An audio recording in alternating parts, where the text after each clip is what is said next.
रावण को जीतना भी बड़ा कठिन है। किसी की चौखट पर जाओ ना जाओ, किसी से मिलने जाओ ना जाओ, पर इतना याद रखो कि देव अधिदेव महादेव के मंदिर, शिवालय और उसकी कथा में जरूर जाओ, कुछ ना कुछ आपको मिलेगा, कुछ ना कुछ आपको प्राप्त जरूर हो। शंकर के मंदिर में जाने वाला, शिवालय में जाने वाला, शिव तत्व को जानने वाला, शंकर के मंदिर में एक लोटा जल चढ़ाने वाला, भगवान देव अधिदेव महादेव की भक्ति करने वाला, भगवान शंकर की अविरल भक्ति में डूबने वाला खाली नहीं रहता। शिव भक्ति व्यक्ति को खाली नहीं रखती।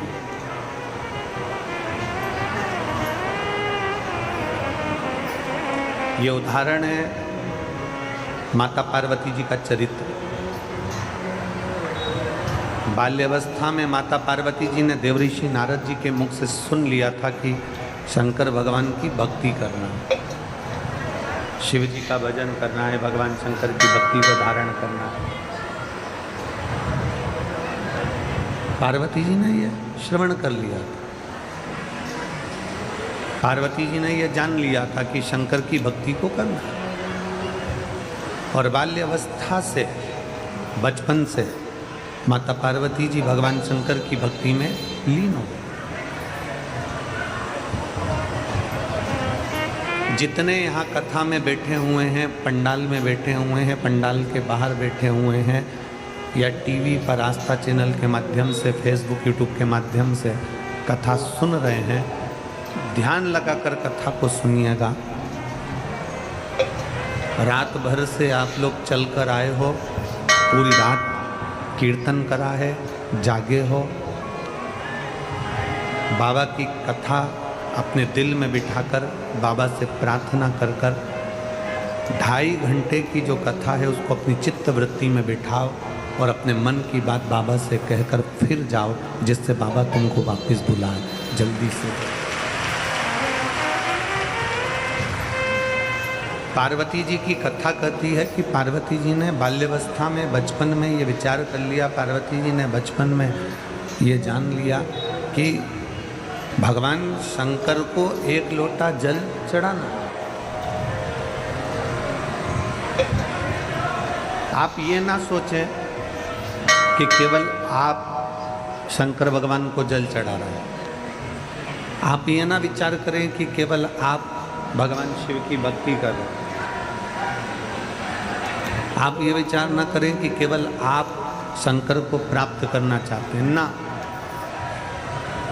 शिव महापुराण की कथा कहती है माता पार्वती जी ने भी शंकर को एक लोटा जल चढ़ाया, माता सती ने भी भगवान शंकर को एक लोटा जल चढ़ाया, भगवान श्री गणेश जी महाराज ने भी भगवान शंकर को जल चढ़ाया, श्री हनुमान जी महाराज ने भी भगवान शंकर को जल चढ़ाया, स्वयं भगवान नारायण ने भी राम अवतार रखकर शिव को जल चढ़ाया, भगवान कृष्ण अवतार लेकर भी शंकर को जल चढ़ाते हैं। शिव महापुराण की कथा कहती है जब नारायण ने भगवान शंकर को जल चढ़ाया, ब्रह्मा जी ने भगवान शंकर को जल चढ़ाया, इंद्र ने भगवान शंकर को जल चढ़ाया, 33 कोटि देवताओं ने भगवान शंकर को जल चढ़ाया, जब सबने जल चढ़ाकर अपनी मन की कामना पूरी कर ली, अपनी मनवांछित फल प्राप्त कर लिया, तो फिर मनुष्य क्यों भटके?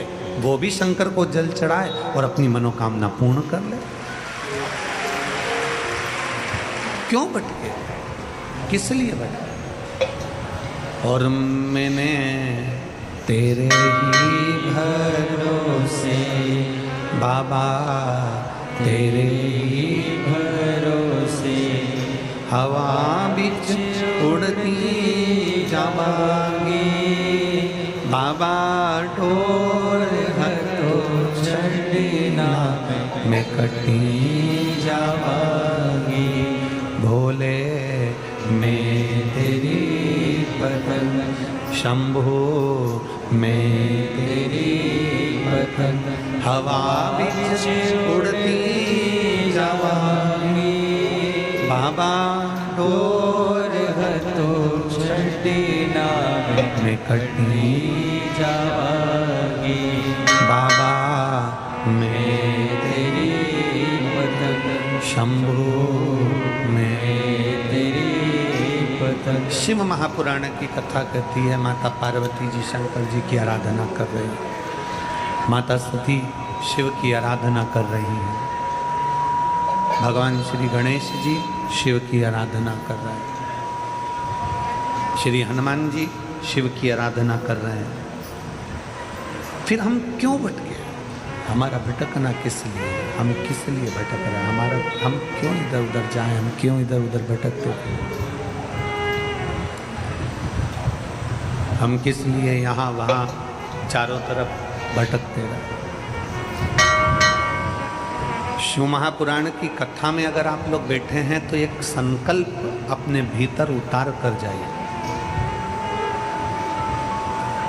शिव महापुराण की कथा में अगर आप लोग बैठे हैं तो एक संकल्प अपने अंदर उतार कर जाओ कि मैं कहीं प्रपंच में, ढोंग में, दिखावे में, भ्रम में नहीं पड़ूंगा। अगर मेरी जिंदगी में दुख आया, तकलीफ आई, कष्ट आया तो मैं शंकर के चरणों में जाकर पड़ूंगी, पर ढोंग प्रपंच में नहीं पड़ूंगी।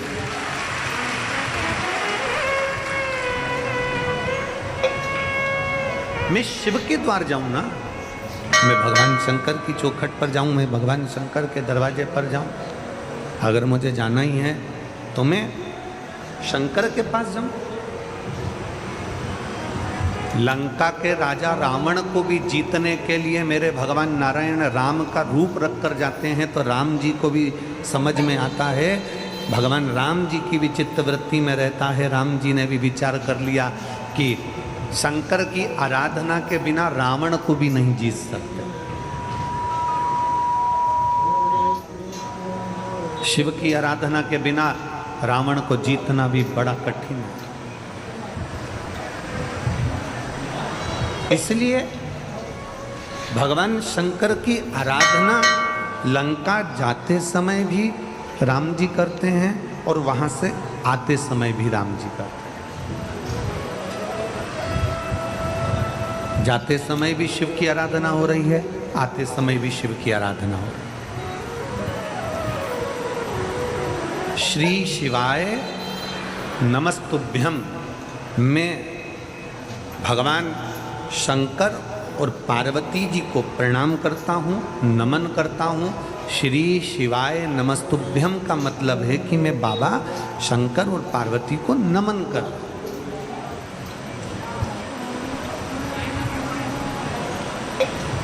एक पत्र है, मैं सुनील कुमार राय, ग्राम मोतीपुर, पोस्ट महुआ, थाना कंटेया, जिला गोपालगंज, बिहार का निवासी हूँ। कहीं बैठे हों तो हाथ हिला सकते हैं। अगर कहीं बैठे हों तो हाथ हिला सकते हैं, एक बेलपत्र लेने के लिए आ सकते हैं। सुनील कुमार राय, ग्राम मोतीपुर, पोस्ट महुआ, थाना कंटेया, जिला गोपालगंज, बिहार का निवासी हूँ। मैं नोएडा में नौकरी करता हूँ। 30/5/2024 को 30 तारीख 5वां महीना, अभी 10वां चल रहा है, 5वें महीना 2024 में ड्यूटी पर था। शाम को गांव से फ़ोन आया कि मेरा पुत्र आयुष कुमार राय, जो कि 16 साल का है, रोड एक्सीडेंट हो गया है। मेरे 16 साल का बेटे का रोड एक्सीडेंट हो गया। मेरे परिवार के लोग उसको गोरखपुर उचित हॉस्पिटल में लेकर गए। जांच के डॉक्टर बोले, जांच करने के बाद डॉक्टर ने कह दिया इसको ब्रेन हेमरेज हो गया है।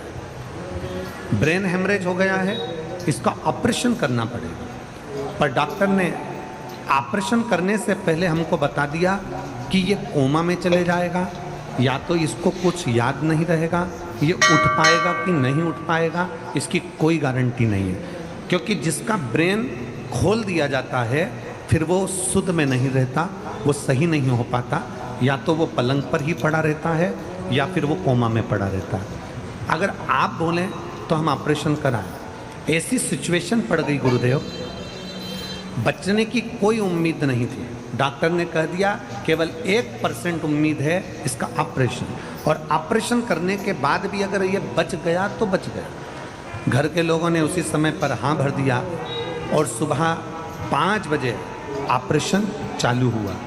सुबह 5 बजे जब ऑपरेशन होना चालू हुआ, ऑपरेशन होने के बाद वो कोमा में चले गए, उसका होश चले गया, उसकी सांसें रुकने लगी। वापिस फोन आया, मैं रास्ते में जा रहा था और फोन आया कि अब ये शरीर काम का नहीं। मेरे साथ में मेरा एक दोस्त ड्यूटी करता है जिसका नाम अरुण ओझा है। मेरा अरुण ओझा दोस्त ने मुझे कहा कि तू घबरा मती, एक काम कर, मेरी माताजी कथा सुनती है सीहोर वाला महाराज की, वो श्री शिवाय नमस्तुभ्यम मंत्र का वर्णन करता है। एक काम कर, हॉस्पिटल में जो भी हो ना उससे कहो कि बच्चे के कान में श्री शिवाय नमस्तुभ्यम लगा दिया जाए। डॉक्टर ने मना कर दिया कि हम बच्चे के कान के पास किसी को जाने नहीं देंगे, वेंटिलेटर पर पटक दिया। तो भी हाथ पैर जोड़कर डॉक्टर कोई धार्मिक था, उससे कहकर बच्चे के कान में हेडफोन लगाकर श्री शिवाय नमस्तुभ्यम का मंत्र लगा दिया। गुरुदेव, मंत्र लगाने के बाद उसके शरीर में 15 मिनट के अंदर हलचल होना चालू हो गई और बाबा की ऐसी कृपा हुई कि मेरे बाबा ने कृपा करी, शंकर जी के मंदिर का जल लाकर उसके शरीर पर लगाया, एक बेलपत्र उसके पास रखा और श्री शिवाय नमस्तुभ्यम मंत्र के बल पर आज मेरा बेटा ठीक है। मैं बाबा को यहाँ धन्यवाद देने के लिए आया हूँ। शिव तत्व शंकर ओखड़ी है।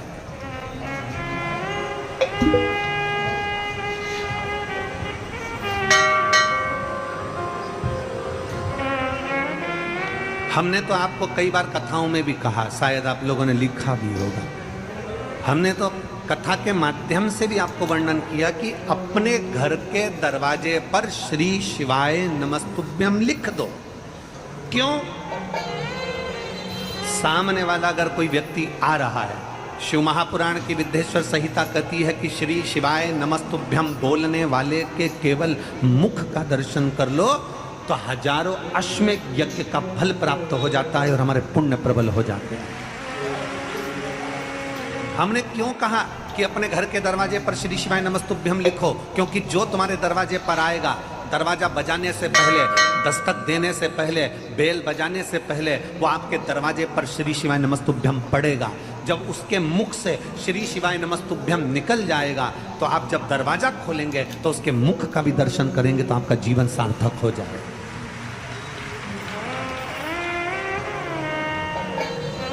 कोई स्टिकर आता हो, स्टिकर चिपका दो, स्टिकर नहीं मिले तो कोई कागज चिपका दो, कागज ना मिले तो अपने हाथ से लिखकर चिपका दो कि श्री शिवाय नमस्तुभ्यम। अगर हमारे दरवाजे पर कोई बुरी खबर भी आने वाली होगी, अगर हमारे दरवाजे पर कोई बेकार खबर लेकर भी आ रहा होगा, कोई बेकार बात लेकर भी आ रहा होगा और आकर हमारे दरवाजे पर श्री शिवाय नमस्तुभ्यम पढ़ लेगा, तो आप जब दरवाजा खोलकर उसके मुख का दर्शन करोगे तो वो बेकार खबर भी अच्छी होने का प्रयास करेगी। श्री शिवाय नमस्तुभ्यम शिव महापुराण की विद्येश्वर संहिता का वो तत्व है जिसको दुनिया के लोग अगर समझ जाएं, कहते हैं दुनिया के लोगों को पहले स्मरण में नहीं था कि पशुपति व्रत क्या है। शिव महापुराण के माध्यम से लोगों ने पशुपति व्रत को जाना, शिव महापुराण के माध्यम से भगवान शंकर की विरल भक्ति को जाना। शिव तत्व को, एक श्री शिवाय नमस्तुभ्यम मंत्र की महत्वता क्या है, एक पत्र और देखो, अगर दिख गए हैं आ जाइए, आप बेलपत्र ले जाइए। मेरा नाम आशा है, मेरे पति का नाम अनंत लाल सोनी है, मोबाइल नंबर ये है, फरीदाबाद में रहने वाली, SGM नगर, गली नंबर 4। गुरुजी मेरा बेटा जो कि 18 वर्ष के लगभग का है, 6 सीढ़ी नीचे गिर गया। 6 सीढ़ी नीचे गिरते ही वो बेहोश हो गया। बेहोश होकर हम उसको अस्पताल लेकर गए। डॉक्टर जब हॉस्पिटल लेकर गए तो डॉक्टर बोला आपके बेटे में अब कुछ नहीं है। पत्र में आप लोग टीवी पर पत्र चल रहा है, एलईडी पर पत्र चल रहा है, उसको पढ़िएगा कि उन्होंने पत्र में क्या लिखा। हम बेटा बेहोश हो गया, अस्पताल लेकर गए तो डॉक्टर बोला आपके बेटे में अब कुछ नहीं है, सांसें भी नहीं हैं। डॉक्टर ने जवाब दे दिया और मैं रो रही थी। मुझे रोते हुए मथुरा की 2 औरतें, 2 लेडीज मिली। वो बोली बेटा तुम मंदिर जाओ और जल चढ़ाओ शिव को, श्री शिवाय नमस्तुभ्यम का जाप करो। मैं बोली आंटी जी मुझे श्री शिवाय नमस्तुभ्यम का जाप बोलना नहीं आता। फिर मैंने बोला मैं अपने देवर को लाती हूँ और आप उन्हें बताओ। गुरुजी फिर हम घर आए और देवर से बुलाकर उसको श्री शिवाय नमस्तुभ्यम का वर्णन उन 2 औरतों ने बता दिया। कैसे जल चढ़ाना है वो बताया। मंदिर में जाना, लोटा भर के जल चढ़ाना, पानी लाकर इस बच्चे पर छींटना और श्री शिवाय नमस्तुभ्यम का जाप उसके कानों में करना। बॉडी हॉस्पिटल में पड़ी थी और मैं अपने देवर के साथ मंदिर ढूंढ रही थी। मंदिर ढूंढते ढूंढते एक मंदिर मिला जिसमें ताला लगा हुआ था। मंदिर के पुजारी जी ने ताला नहीं खोला। पंडिताइन जी को बोला कि हमारा बहुत बड़ी समस्या है, आप दरवाज़ा खोलो। तब पंडिताइन ने दरवाज़ा खोला, पर पानी चढ़ाकर मैं लेकर आ रही थी तो पानी थोड़ा गिर गया। गिरते से पंडिताइन गुस्से में हो गई, उसने टंगल उठाकर, डोलची उठाकर बाहर फेंक दिया। मेरा पूरा पानी चले गया। मैं विनती करी कि मैं पोछा लगा देती हूँ। मंदिर का मैंने पोछा लगाया, फिर पानी चढ़ाया और लिया और वही पानी लेकर मैं अपने बेटे के पास आ गई। गुरुदेव बेटे के पास आते आते इतनी देर में बस हॉस्पिटल के दरवाजे पर पहुंची थी। इतनी देर में बेटे की श्वास नलिका में थोड़ी सी श्वास आई और श्वास आने के बाद उसको वेंटिलेटर पर डाल दिया गया। जैसे ही वेंटिलेटर पर डाला मैं अपने बेटे के शरीर पर पानी को लगा दी।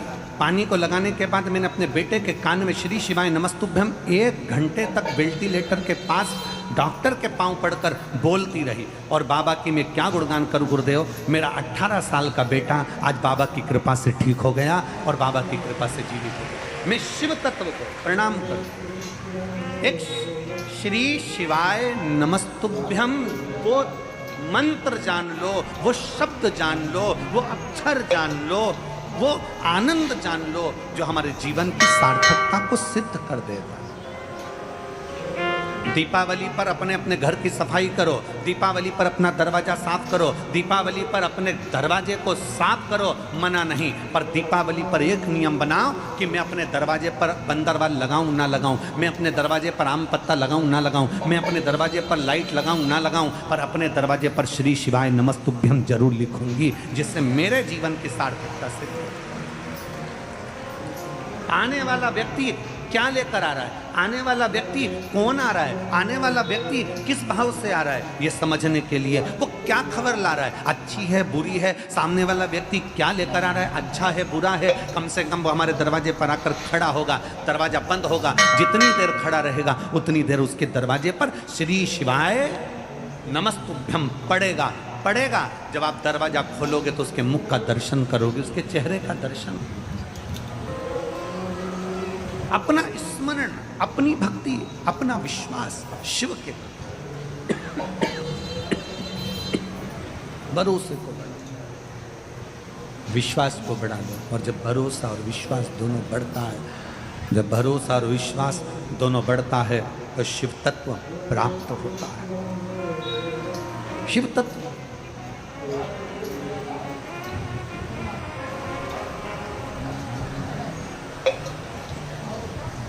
रावण पापी था, रावण दुराचारी था, रावण अधर्मी था। कल हमने कथा में कहा था, पर रावण गद्दार नहीं। कल कथा में कहा था। कई लोग हमसे कहते हैं गुरुजी हमने सुना है कि मंगलवार को ये नहीं करना चाहिए, कोई कहता है कि बुधवार को बाल नहीं कटवाना चाहिए, कोई